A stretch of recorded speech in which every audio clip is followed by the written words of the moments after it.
ഒരു ക്രിക്കറ്റ് മാച്ചിൽ നമ്മൾ പലതരത്തിലുള്ള പ്രശ്നങ്ങൾ കണ്ടിട്ടുണ്ട്.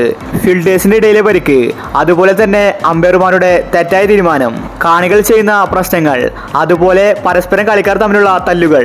ക്രിക്കറ്റ് മാന്യന്മാരുടെ ഗെയിമാണെന്നാണ് പറയപ്പെടുന്നത്. എന്നാൽ ഇപ്പോഴത്തെ ക്രിക്കറ്റ് അങ്ങനെയല്ല. എല്ലാ മാച്ചിലും തല്ലുകൾ ഉണ്ടാകാറുണ്ട്.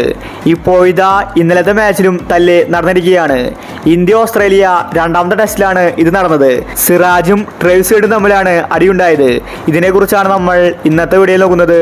ഇതുപോലത്തെ ക്രിക്കറ്റ് ന്യൂസിന് വേണ്ടി ഈ ചാനൽ മറക്കാതെ സബ്സ്ക്രൈബ് ചെയ്യൂ. ഇന്ത്യ ഓസ്ട്രേലിയ രണ്ടാമത്തെ ടെസ്റ്റ് അവിടെ ആവേശകരമായി നടന്നുകൊണ്ടിരിക്കുകയാണ്.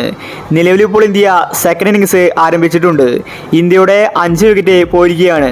അതുകൊണ്ട് നാളെ ഓസ്ട്രേലിയ കളി ജയിക്കുമെന്നത് 100% ഉറപ്പാണ്. ഇന്ത്യക്ക് ഇതുവരെ ലീഡ് നേടാൻ പോലും സാധിച്ചിട്ടില്ല.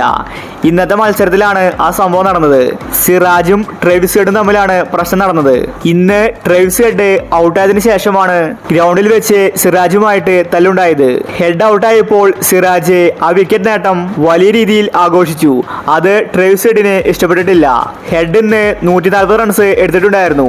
അതുകൊണ്ട് ആ ഒരു വിക്കറ്റ് സിറാജിന് വലിയ കാര്യമായിരുന്നു. ഹെഡിനെ പുറത്താക്കിയതും സിറാജ് വലിയ രീതിയിൽ ആഘോഷം നടത്തി. പക്ഷേ ഇത് ട്രേവിസ് ഹെഡിനെ പിടിച്ചില്ല. സിറാജ് നടത്തിയ ആഘോഷ രീതിയാണ് ട്രേവിസ് ഹെഡിനെ ചൂടാക്കിയത്.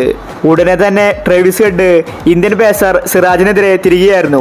സിറാജും ഉടനെ തന്നെ മറുപടി കൊടുത്തു. അതുകൊണ്ട് തന്നെ ഈ ദൃശ്യങ്ങൾ സോഷ്യൽ മീഡിയയിൽ വൈറലായി. ട്രേവിസ് ഹെഡ് സിറാജിനെ നോക്കി എന്തോ പറയുന്നുണ്ടായിരുന്നു. സിറാജും തിരിച്ചു പറഞ്ഞു. ശരിക്കും അവിടെ ഒരു അടി ഉണ്ടാകേണ്ടതായിരുന്നു. പക്ഷെ ഭാഗ്യത്തിന് ട്രേവിസ് ഹെഡ് കയറിപ്പോയി.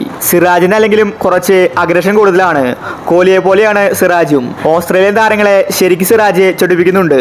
ഇന്ന് ട്രേവിസ് ഹെഡ് ഔട്ടാവാൻ കാരണവും സിറാജ് തന്നെയാണ്. ഹെഡ് ഡബിൾ സെഞ്ചുറി അടിച്ചേനെ. അവിടെ നിന്നാണ് സിറാജ് താരത്തെ പുറത്താക്കിയത്. അപ്പോൾ ഇതുപോലത്തെ ക്രിക്കറ്റ് ന്യൂസിന് വേണ്ടി ഈ ചാനൽ മറക്കാതെ സബ്സ്ക്രൈബ് ചെയ്യൂ.